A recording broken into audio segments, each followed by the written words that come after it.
तो मीडिया उनकी जो मोदी जी के हाथों से बिकी हुई मीडिया है वो दिखाती है कि लाहौर में घुस गई हमारी सेना, कराची में घुस गई हमारी सेना। कौन सी कराची में उसकी सेना घुस गई है भाई? या तो मोदी जी खुद थूक के चढ़ रहे हैं या तो अपने मीडिया को थूक के चटवा रहे हैं।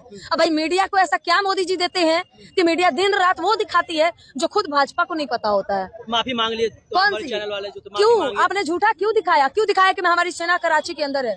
आपके झूठ की वजह से कितने लोगों की भावनाओं के साथ आपने खेला है, अपने अंधविश्वास, अपने लोगों के मन में डर फैलाया है। ये मीडिया का काम नहीं होता है। ये ऐसे मीडियाओं को जूता निकाल के बीच सड़क पर मारना चाहिए। नेशनल मीडिया कहते हैं अरे टीवी बंद कर देना चाहिए, सबको चैनल बंद कर देना चाहिए।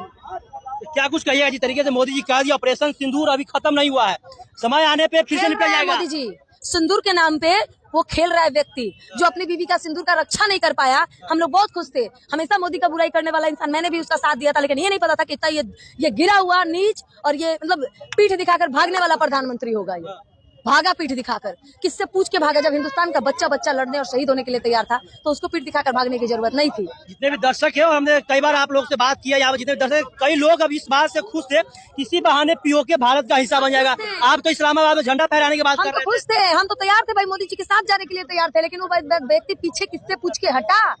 हम तो उनके साथ खड़े थे, पूरा देश का हिंदुस्तान का बच्चा पूरा विपक्ष खड़ा था उनके साथ, लेकिन वो किससे पूछ के पीछे हटे? आखिर ऐसे क्या तुम्हारे बाप के पास तुम्हारा क्या सबूत था कि तुम डर गए? हम यही पूछना चाहते हैं। देश के प्रधानमंत्री कह रहे हैं तुम्हारे बाप अमेरिका को बाप बता रहे हैं। बाप उसी के बात में तो आखिर ये सीज फायर का ऐलान किया है। अमेरिका ने कर दिया ना सीज फायर का ऐलान। क्यों किया भाई?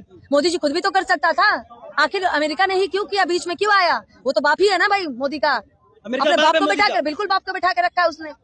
डोनाल्ड ट्रम्प बाप है उसका, बीच में आते हैं जोकर जैसा बोल के चले जाते हैं। और मोदी जी जोकरों के बच्चे की तरह उनका गुरु है मोदी जी। कुछ नहीं है, अगर होते तो आज युद्ध हो रहा होता और आज हमेशा से जीत हिंदुस्तान की होती। इंदिरा गांधी भी कुछ थी ना जी, जो बांट के रख दी थी दो टुकड़ों में। मोदी जी से हम लोग को एक ही उम्मीद था ना कि सिंदूर का बदला लेंगे, लेकिन सिंदूर के बदला पे खेल गए वो। हिंदुस्तानियों के साथ इमोशन के साथ सिंदूर के नाम पे खेल गए तुम। इस बार सिंदूर के नाम पे वोट मांगोगे तो इस बार तुम्हारा मुंह काली पोत दिया जाएगा, लेकिन सिंदूर के नाम पे वोट नहीं दिया जाएगा। पीओके का क्या होगा? जब तक मोदी रहेगा कुछ नहीं होगा। पीओके का नहीं आएगा, मोदी रहेगा कुछ नहीं होगा। मोदी को उठाकर फेंक दो, सब होगा। भैया कह रहे थे पीओके इस बार मेरा होगा। यही बोलते बोलते ना सुनते सुनते युद्ध खत्म हो गया, सीज फायर का ऐलान हो गया। इनका बाप जो थे ना, जो इन लोग के पिताजी थे ना मोदी जी, वो बैठल रह गए, ताली बजा के निकल गए, ड्रम आया, उसका बाप बन के चला गया। झंडा फहराने की बात कर रहे थे, कुछ नहीं, कहा फड़ा लिए। हम लोग तो उम्मीद था भाई, हम तो खड़े थे मोदी जी के साथ। कुछ नहीं होगा ही नहीं कुछ इनसे। फिर लाहौर जाके बिरयानी खाते नजर आएंगे पहले बार। मोदी जी बिरयानी खाने जाएंगे, याद नहीं है कैसे खाने गए थे देश को बिना बताए? लाहौर में बिरयानी घुस के खा रहे थे, तो चले गए थे। कैसे ऐसे चले गए थे? तो इस बार भी ऐसे ही चले जाएंगे। उनके हिंदुस्तानी मरते हैं तो क्या दिक्कत है? मोदी जी तो रोटियां सेकते हैं चुनावी राजनीति। बिहार विधानसभा में इसका कोई फायदा हो या नुकसान होगा? नुकसान होगा, मोदी जी को बहुत बड़ा नुकसान झेलने को मिलेगा बिहार विधानसभा में, बहुत बड़ा। एकदम हम लोग राजद के साथ है, बिहार में हम लोग नहीं आने देंगे किसी को। राजद को लाएंगे, नहीं राजद को लाएंगे। खत्म, ऑपरेशन सिंदूर के नाम पे खेला गया हिंदुस्तानियों के साथ। भारत के बेटियों के सिंदूर का मजाक बनाया है मोदी जी ने।